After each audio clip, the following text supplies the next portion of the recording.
न्यूनगंड होणं की आपण लोकांसमोर बोलू शकत नाही, उभे राहू शकत नाही, स्वतःला एक्सप्रेस करू शकत नाही, हा माझ्यात अवगुण होता.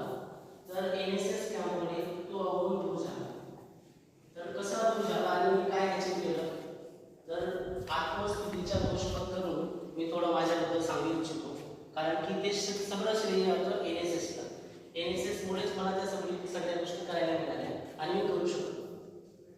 आज आपल्या समोर मी विद्यार्थी म्हणून उभा आहे, पण साहित्य क्षेत्रामध्ये महाराष्ट्र असेल किंवा मग जग असेल तर त्याच्यात मला खूप चांगली संधी मिळाली आणि त्या संधीचं सोनं झालं असे खूप मोठे साहित्य सुद्धा म्हणतात. आतापर्यंत मी जवळपास 20 पुस्तकं लिहिली आहेत. त्याच्यात काही इंग्रजी आहेत, काही मराठी आहेत. काही मराठी पुस्तकांना राष्ट्रीय पुरस्कार, काहींना महाराष्ट्र राज्य शासनाचे पुरस्कार सुद्धा मिळाले आहेत. तर आणि आता पुढच्या वर्षी आणखी 2 पुस्तकं येणार आहेत. 2 कादंबरी आहेत. एक कादंबरी जगातील सगळ्यात जास्त उत्कृष्ट जे पब्लिशिंग हाऊस आहे, पेंग्विन रँडम हाऊस, त्याच्याद्वारे येणार आहे. त्या कादंबरीचे नाव आहे a perpetual course of my immortal past, इंग्रजी कादंबरी आहे. त्याच्यानंतर माय जेनेटिक पासवर्ड नावाची आणखी एक कादंबरी आहे. नंतर we should ban to be civilize नावाचा एक कविता संग्रह आहे.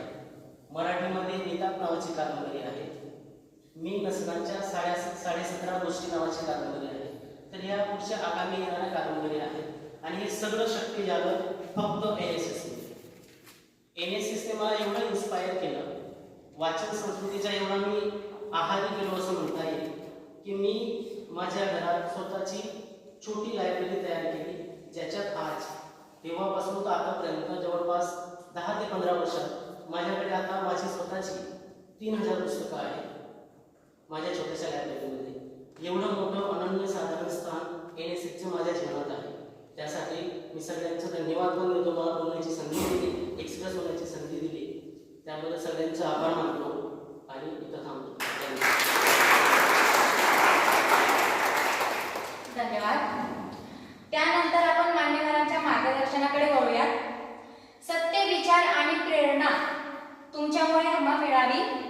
तुमच्या व्याख्यानाच्या दर्शनाने आमची सभा सजावी.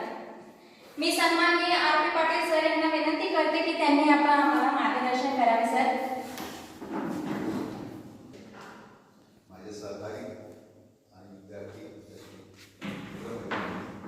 मला असं वाटलं होतं की जेवणाचा अगोदर कार्यक्रम होईल, परंतु जेवणानंतर कार्यक्रम झाला आणि जेवणानंतर एक नैसर्गिक भाग सुस्ती येते माणसाला.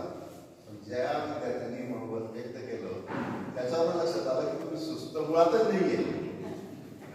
जेवणात सुद्धा उत्स्फूर्तपणे तुम्ही 5-6 विद्यार्थ्यांनी मनोबल व्यक्त केलं, आत्मविश्वासाने केलं आणि तुम्ही जरी म्हटलं की मी माझी माहिती देतो, तर त्याच्यात आमचाच स्वार्थ होता, आमचाच फायदा झाला की तुमच्याकडे खूप काही आहे हे आम्हाला सगळ्यांना कळालं. कदाचित तुमच्या क्लासमेटला माहिती असेल, कदाचित तुमच्या प्राध्यापकांना माहिती असेल, पण तुमची आमची ओळख नव्हती. काही विद्यार्थ्यांना सुद्धा माहिती असेल तुमचे जे क्लासमेट्स आहेत. तर बघा, आपल्या नंदुरबारमधला विद्यार्थी, आपला महाविद्यालयाचा विद्यार्थी किती संपत्ती, किती श्रीमंत माणूस आहे. आपण पैशांनी श्रीमंती मोजतो, खूप वेळा समाजात असेल पैशांनी श्रीमंती मोजली जाते. सरांनी करप्शनचं उदाहरण पण दिलं.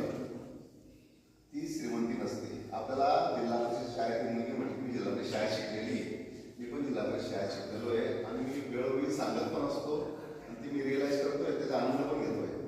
स्लोगन लिहिलेलं आहे जिल्हा परिषद शाळेमध्ये मराठी, आता इंग्लिश शाळा यायला लागल्या. आरोग्य हीच संपत्ती. तेव्हाच कळलंय आपल्याला. आपण फक्त जेव्हा फक्त सारखं बोलत होतो, गुरुजी विचारमध्ये आपण बोलत होतो, आपलं वय जेव्हा वाढतं, आपलं नॉलेज वाढतं, अनुभव वाढतो आणि तेव्हा आपल्याला लक्षात येतं की खरंच आरोग्य हीच संपत्ती.